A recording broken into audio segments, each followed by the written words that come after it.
OSS ఫర్టిలిటీలో science ఇంకా OSS help తో ఎందరి కలలు నిజమయ్యాయి. In the good hands of science. Mummy daddy అవ్వాలంటే ఓఎస్ఎస్ కి కాల్ చేయండి. తమిళనాడు అసెంబ్లీ ఎన్నికలకు మరొక ఏడాది సమయం ఉంది. ఈ నేపథ్యంలో ఇప్పటికే పార్టీల పొత్తులకు కసరత్తు షురు అయింది. తమతో కలిసి పనిచేయాలని తమిళ సూపర్ స్టార్ తమిళ వెట్రికళగం పార్టీ చీఫ్ విజయ్ కు తమిళనాడు కాంగ్రెస్ ఆఫర్ ఇచ్చింది. ఈ మేరకు తమిళనాడు కాంగ్రెస్ ప్రెసిడెంట్ కె సెల్వపెరుంతంగై విజయ్ కి ఆహ్వానం పలికారు. ఇండియా కూటమిలో చేరాలని కోరారు.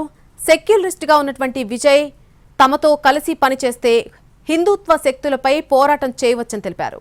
ఇది తన వ్యక్తిగత ఆహ్వానం మాత్రమేనని చెప్పారు సెల్వపెరుంతంగై. మరొకవైపు తమిళ వెట్రికళగం స్థాపించినటువంటి సమయంలోనే డీఎంకే బీజేపీపై విమర్శలు గుప్పించారు విజయ్. అయితే ఇండియా కూటమిలో ఇప్పటికే డీఎంకే పార్టీ భాగస్వామిగా ఉంది. ఈ క్రమంలో ఆయన ఇండియా కూటమితో కలుస్తారా అనేది వేచి చూడాల్సిన అంశం. ఒకవేళ ఆయన ఇండియా కూటమితో జత కడతామన్నా సరే డీఎంకే ఒప్పుకుంటుందా అనేది మరొక అంశం.